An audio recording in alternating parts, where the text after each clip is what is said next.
The latest numbers on inflation from the Consumer Price Index are out, and once again, the latest numbers are the worst we've seen since 1982. And The Guardian so astutely announces fears for Democrats' midterm hopes as U.S. inflation hits 40-year high. Official data shows U.S. prices 7.5% higher than a year ago. And you know what? I don't care. I think the Consumer Price Index is interesting. I think the reporting is interesting, but I think most people are experiencing something they don't need you to tell them about. When I go to the grocery store and I see empty shelves, yeah, I see problems. When I go to the grocery store and I see smaller boxes, less products, higher prices, yeah, I'm going to get upset. When I need to hire people and there's no one to hire, when the restrictions are still in play, when people are protesting and disrupting roads, bridges, borders, yes, I can see something. I don't need you to come out and tell me about it.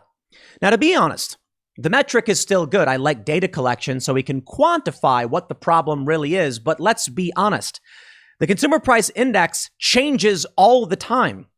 So I'm seeing this stat, this reporting, even from timcast.com, the worst inflation in 40 years. And you know what? I've reported on it before.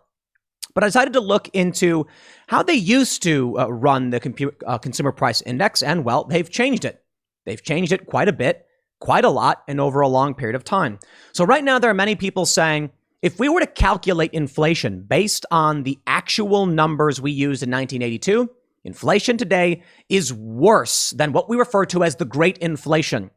Now, that's shocking, right? We would have to go back to around 1946 or so to see worse inflation. And that was World War II. But the reality is the Consumer Price Index has changed more than just in 1980, not just in 1990. There's been several changes applied to it. So I don't even know if the math makes sense. But if we want to go off of the 1982 number, okay, let's go off the 1982 number. Ladies and gentlemen, if that's the case, Joe Biden is presiding over the worst inflation we have seen in this country since the end of World War II. The period in the 1980s of inflation was called the Great Inflation. It is worse now, and it's not just rising prices. There's something called shrinkflation, which you've maybe heard of. Shrinkflation is when your box of Eggo waffles gets smaller and smaller and smaller, but the price stays the same. In certain circumstances, the box gets smaller and the prices go up. But there's something interesting that I think is often overlooked that I read about. A phenomenon in Canada, at least a Canadian outlet is highlighting it, called shelfflation. Now, what is that? Extending the shelf life of goods to prolong their positioning on the shelf. Yeah, I kid you not. Shelfflation is when companies say, you know, this milk actually could last another week. And so what ends up happening is if people are buying up the goods too quickly and they can't resupply them, extend the sell-by date, and so products that are maybe going a little south will still be on those shelves. And you know what? I actually noticed this, but never thought about it. When I went to the grocery store a few weeks ago, there was the fruit section in the produce area where they do the berries was empty. But in front of every empty shelf position was a small plastic tray of strawberries. And I noticed they had like 5 by 5 of strawberries, and it was just one. Like there wasn't a row of them. It was like one strawberry package in front, and they were all pretty nasty looking. And I looked through all of them. I'm like, these are moldy, these are bad, these are bruised and brown. And instead of, normally when you go to a section, you have all the food and it's lined up going back. No, it was just faced. Why? Otherwise, the shelf would have been empty. So they kept up gross, disgusting strawberries in the front section because, well, they don't want you to realize that it's actually pretty bad. And they're leaving up the nasty strawberries because eventually you'll say, I'll eat the moldy strawberries, I guess. It's better than nothing. And that's where we're at right now.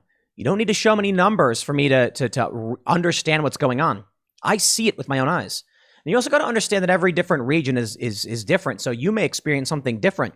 I know in DC proper and in Frederick, which is near Maryland, the stores are apparently just really, really bad. And you head out to West Virginia where it's more rural and it's not as bad, but still kind of bad. Well, let's jump into the news, get the hard numbers.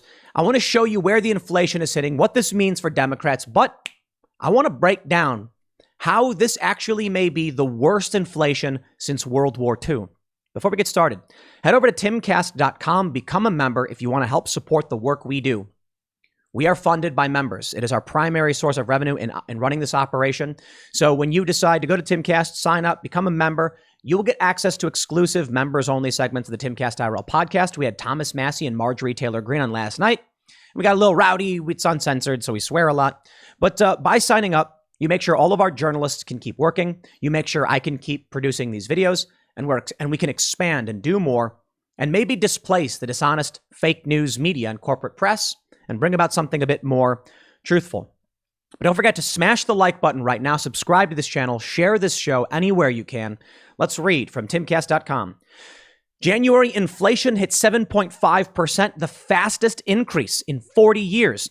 Key indicators of inflation in the U.S. have risen at their fastest rate in 40 years, impacting every sector of the economy. This is according to the Bureau of Labor Statistics, who released their information, saying that it is the largest annual price increase since February 1982. Many economists predicted an increase of about 7.3% in January from a previous year and 0.5% month over month. The economy's core prices, which exclude food and energy, climbed 6% in January from the previous year. It was a much more significant increase from December, when it rose 5.5%, the steepest since August of 1982. Very, very interesting. Wow. So I'm reading the news and I'm like, what do you mean it's the worst inflation since the 80s? I've already done like 4 videos saying that. Yeah, because it keeps getting worse and it's one-upping the previous record, but it's just going back a few months, back into 1982. They say prices increased across every industry, including housing, furniture, used cars, and even medical costs. Well, let's take a look at where some of this actually, what the hard numbers actually are. Charlie Bileo, hopefully pronouncing that right, CEO of Compound Capital, tweets, price increases over the last few years. Over the last year. Used cars up 40.5%. Gasoline is up 40. Gas utilities 23. Meat, fish, and eggs 12. New cars 12. Electricity 10. Food at home 7.4. Outside of the home, food 6.4. Transportation 5.6. Apparel 5.3. And shelter 4.4. These are brutal numbers. I got to be honest. I mean, think about that. Gas is up 40%. What you need to understand about fuel, energy is one of the core components, the base foundation of our economy. The ability for people to actually go to work, the ability for people to run machines without gas, without energy conversion, you're using your hands. Let me take you back in time. Human energy. It starts with humans eating food, using their own hands to do things. Eventually, some dude's like, hey, I got an idea. This big cow thing, it can pull stuff more than I can, and all it does is eat grass all day. We then used beasts of burden for energy. We then discovered, I think first we used lumber, burning it for heat, and then we ended up with steam power, then coal, and now we have a whole bunch of different kinds of energy. But every time we come out with a better form of energy conversion, it allows us to do a whole lot more. If gasoline is up 40%, this means people are going to be able to work less, which means if you want them to work, you got to pay them more. So each and every one of these metrics means it's not just about the 40% in gas. It's not just about the overall CPI of 7.5. It's that gas this high may precipitate a substantially larger increase in the overall CPI moving forward. But I want to show you something else. Let's talk about what it means to be the highest since 1982. And I'll show you this that many people have been sending me. This is shadow government stats, alternate inflation charts. Now, I don't know if this is a good metric to use, to be completely honest, because the CPI changes all the time. But take a look at this. Consumer inflation, official stats versus shadow stats, the 1980-based alternate. Now, many people have said that in the 80s, in the early 80s, we changed in the United States the consumer price index methodology, mathematics. Well, we did it to hide inflation. Inflation was so bad, they said, I got an idea. Let's just change the math. Then inflation will go down and people will be happy. Maybe. Take a look at this. We can see that around 1982, there was a split in how we calculated the consumer price index. Back in 1982, inflation was just shy of 15%. Then around the early 80s, it splits when we start calculating it differently. The red line in the graph I'm showing you is the modern version of inflation calculation, the blue line being the 1980 base. We can see as of right now, the CPI standard that we use today is around 7.5%. Now, here's the interesting thing. If you're to trace this line all the way back to 1982, that is the previous period of the worst inflation. But we changed the math as to how we calculated this. That's why they show the 1980-based calculation. Based on this, inflation now is higher than it was pre-1982. And you can actually look back at this period known as the Great Inflation, March of 1980, when it peaked. The Great Inflation peaked just shy of 15%. My friends, that is to say, if we are talking about inflation and you want to calculate the same as it was in 1980 compared to today, well, let me slow down because it's complicated, okay? There have been many changes to Consumer Price Index. I don't know if I have the full changes pulled up, but there have been many changes. It's not just in 1980 or 85. There's been a bunch of different changes. They constantly change it. But if you're going to come out across the board, all these news outlets, and say the highest since 1982, well then, we need to compare apples to apples and not apples to oranges. If we're calculating inflation differently today than we did in the 80s, well, you're not actually comparing anything meaningful to anything meaningful. So let's take the calculation from the 80s and do it the exact same way. In which case, we can look back and see inflation today is the worst it's been since the mid-1940s, or potentially going into 1950. That is to say, Joe Biden is presiding over the worst inflation in what? 70 years, not 40. It's worse than that. Now, the reality is, like, a CPI has changed periodically as well, so you can't really compare it to a whole lot. You can compare it to 1982, though, by simply using the existing methodology. And we can say, it's fair to say, based off of the 1980 methodology and today, inflation is a whole lot worse than it was in the 80s. I don't really know if we can fairly compare that to anything beyond that. That's just reality. Now, people are mad for an obvious reason. And Thomas Sowell, a great mind, big fan, by the way, gives us a good breakdown. Thomas Sowell tweets, one of the biggest and one of the oldest taxes is inflation. Governments have stolen their people's resources this way, not just for centuries, but for thousands of years. If you put $1,000 in your piggy bank in 1960 and took it out to spend it in 2000, you would discover that your money had over time lost 80% of its value. Income taxes only transfer money from your current income to the government, but it does not touch whatever money you may have saved over the years. With inflation, the government takes the same cut out of both. It's bad enough when the poorest have to turn over the same share of their assets to government as the richest do, but it is grotesque when the government puts a bigger bite on the poorest. This can happen because the rich can more easily convert their assets from money into things like real estate, gold, or other assets, whose value rises with inflation. But a welfare mother is unlikely to be able to buy real estate or gold. That's why my view on economic policy is more of a progressive tax system. But maybe that's not even right either, because the government just ripping people off. It's just ripping people off. But here's the truth about inflation. Rich people don't care. It's remarkable. I love this thread from Thomas Sowell, because there's an article from CNN that says, actually, inflation is bad for rich people and good for the poor. And their reasoning was, well, you see, poor people who have debt, when prices inflate, your debt doesn't change. And that means if inflation goes up and the average amount of hours a person could work will net them, say, $10 an hour, and you owe a $10 debt, you got to work 1 hour. But with inflation, your wages will go up even a little bit. Let's say you're now getting $12 an hour. Well, hold on a minute. You still only owe $10, which means you pocket $2. The buying power may be the same, but you retain some of it for yourself. CNN's full of crap because inflation is still ripping people off because wages don't go that high. So what ends up happening is rich people see the inflation and say, I'm going to buy land, I'm going to buy gold and silver, I'm going to buy Bitcoin, and I'm not going to think twice. Those assets all go up with inflation. US dollars don't. But I want to talk about two things. Two big things that are going to affect you that you may not realize. I mentioned this early on, and I think this is very, very important. I have this from castanet.net.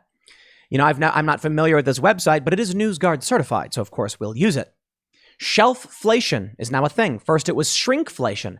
Now there's shelfflation. When I saw this article, doing my research, I thought to myself, what is shelfflation? Are they talking about empty shelves or something?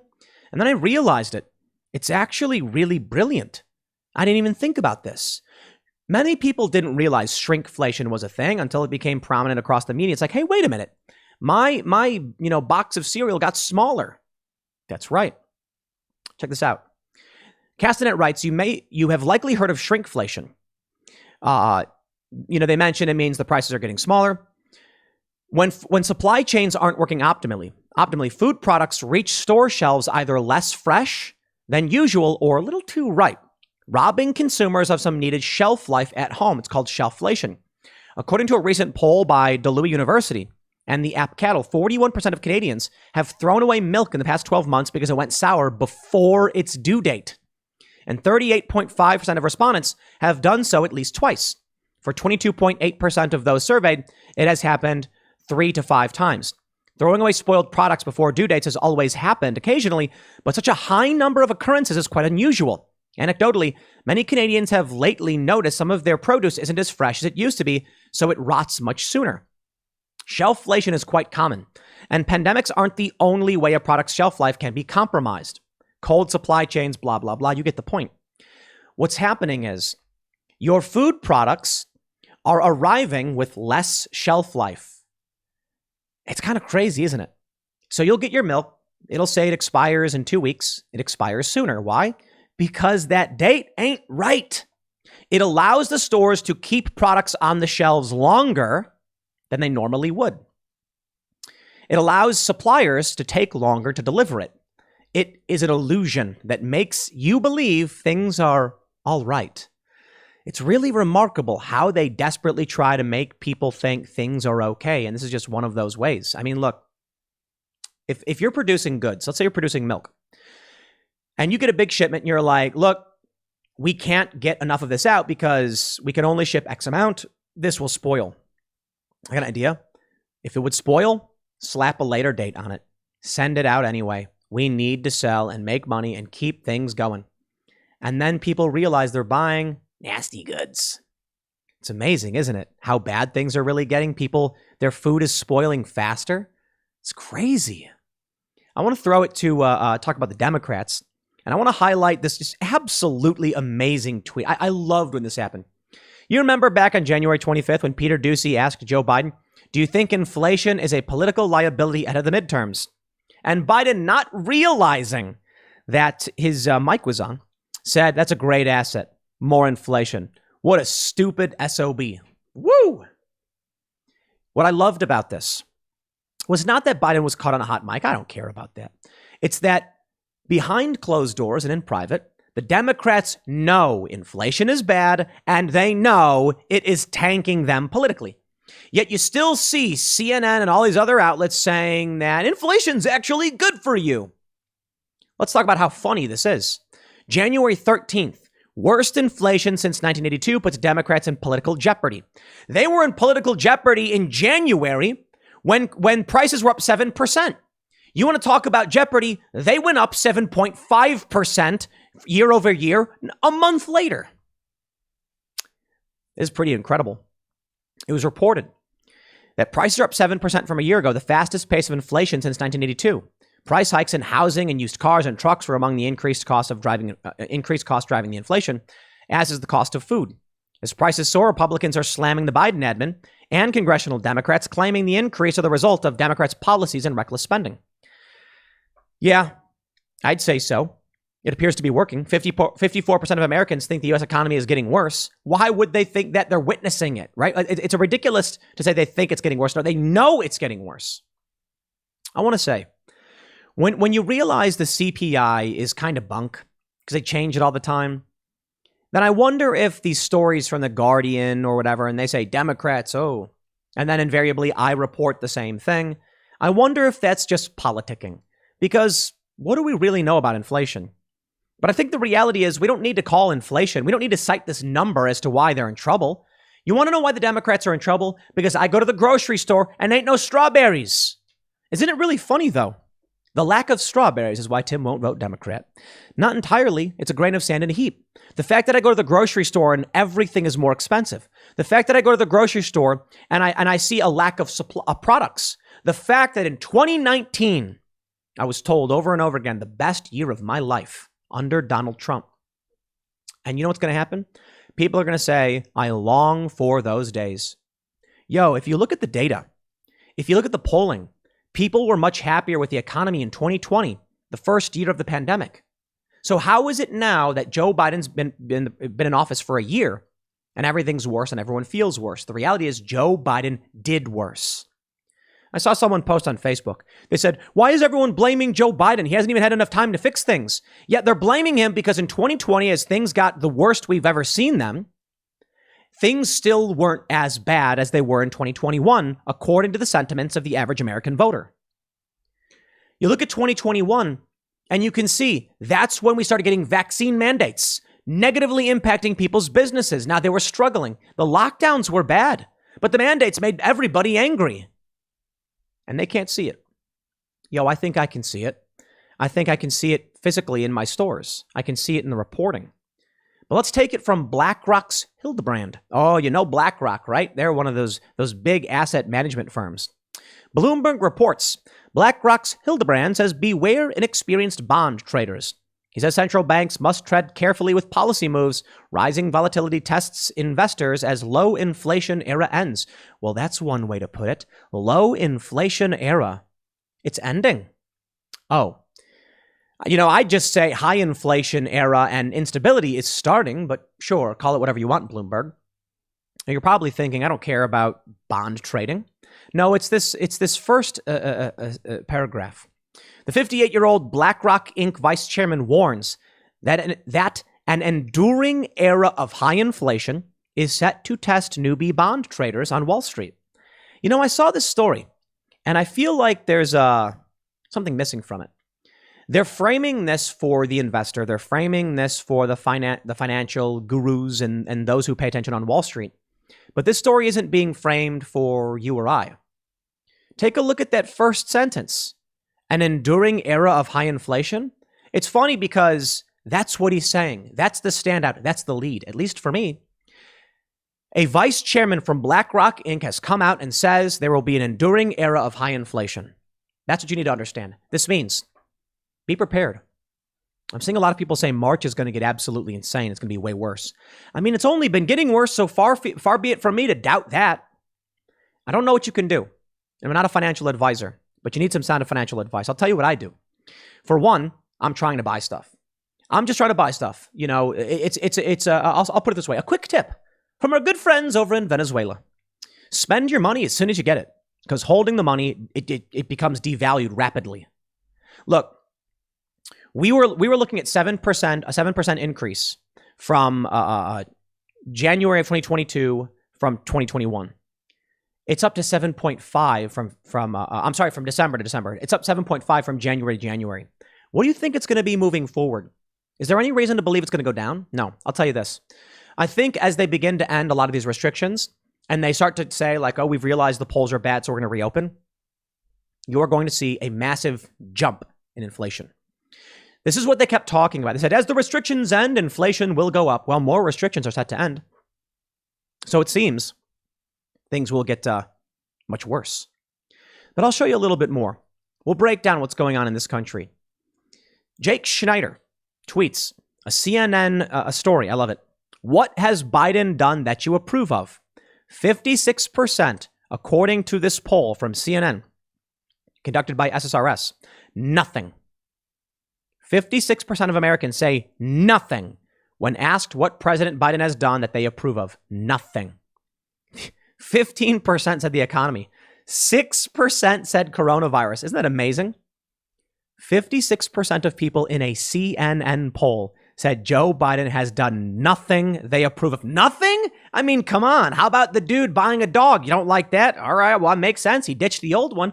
How about Joe Biden? How about, no, I guess I agree.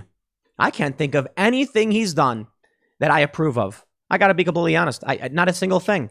You know, I could go back to when he ramped up the timeline for the delivery of the vaccine.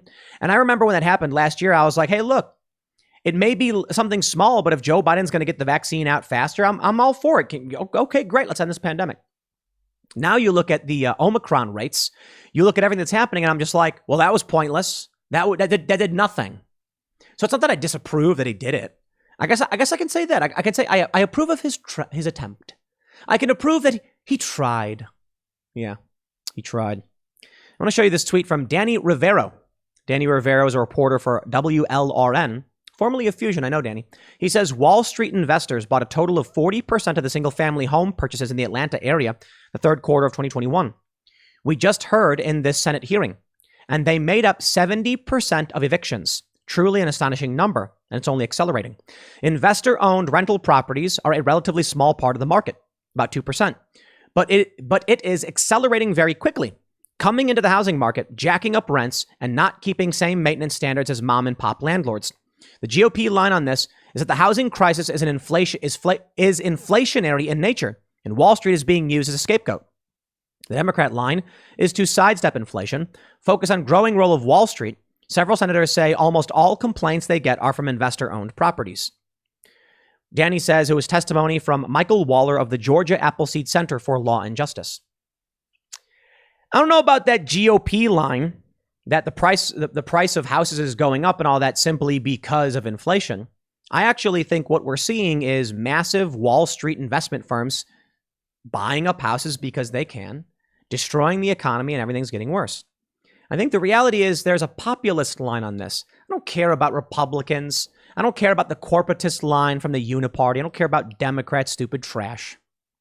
The reality is powerful interests, typically aligned with the Uniparty establishment, which, let's be honest, is mostly Democrats, but there are many Republicans in there. They play dirty. They're buying up houses and then renting them out. They're making them part of these rental blocks. There's a viral meme going around where someone said, I make more money corrected for inflation than my parents did. In the early 90s, my parents bought a house off of two entry, or what did they say?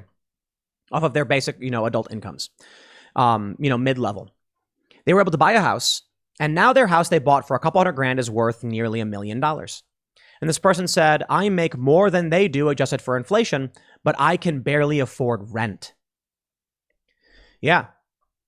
It seems like the boomer investor institutions, I'm not saying all boomers are bad, but the institutions that are run by boomers and many Gen Xers are just ripping off millennials.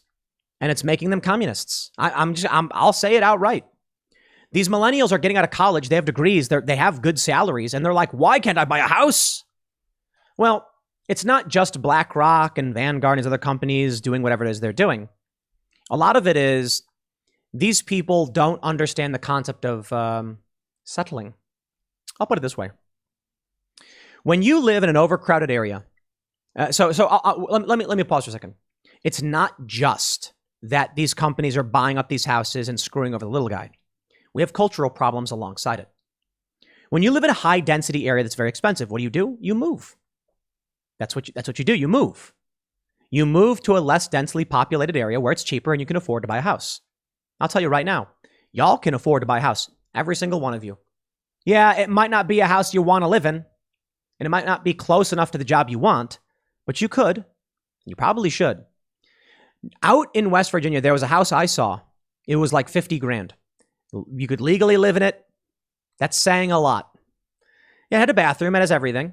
It's in West Virginia. It's about $50,000. I think it was like an acre, like a full acre, $50,000. And everybody, whenever I say stuff like this, I hear millennials say things like, I don't have $50,000. You get a loan, dude. You put down a small percentage for that loan and you're going to be paying a couple $100 a month. That's it. It's cheaper than your rent. The house sucks though. Well, that's your responsibility as the homeowner to fix it up. That's what people used to do. It's a small house. It's like 800 square feet. You get an acre of property. It's like 50, 60 grand. And you drive an hour to DC for work. Seriously, just an hour. I'm not even kidding. It's an hour away from DC. You could live in DC, drive 1 hour and own your own home. The issue is they don't want to. So we've got cultural problems stacked on top of political problems, and it's all contributing. The reason I bring up the cultural issue here is because I don't want to just throw it all in the backs of just the elites, the 1% or whatever. The reality is we have cultural issues that have to be dealt with. If people are unwilling to do certain jobs or jobs aren't willing to pay, then those jobs don't get filled. And we're going to find not just inflation as a problem, but stagflation.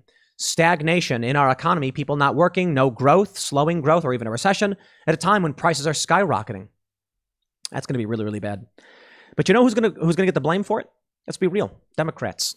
And I do think it's obvious that their leadership has led to this. You can argue that, it's funny, they say, oh, well, it was the previous administration that influenced the economy this time around. No, get out of here with that stuff. Joe Biden made direct moves which directly impacted how our economy is functioning, and Joe Biden should bear the brunt of the blame. All of it. Not all of it, essentially. I get there's a virus going around, but this is reality. And people are going to go vote in November, and I think for economic reasons, they're mostly going to be like, yeah, I'm voting Republican. Because at the very least, you're crossing your fingers and hoping something changes. I got bad news for you. The Republicans aren't the answer. Sure, I'm a big fan of people like Rand Paul, Thomas Massie, Marjorie Taylor Greene. I think they're good people challenging the system and trying to solve our problems. But the Republican Party is it's the uniparty establishment. They're going to say whatever they have to say to get elected and then do nothing. And that's the unfortunate reality that we live in. But the night is always darkest before the dawn. We may be headed towards something positive because it's waking people up. People are being shocked out of their slumber. So we'll see. I'll leave it there. Next segment's coming up tonight at 8 p.m. over at youtube.com/TimcastIRL. Thanks for hanging out, and I'll see you all then.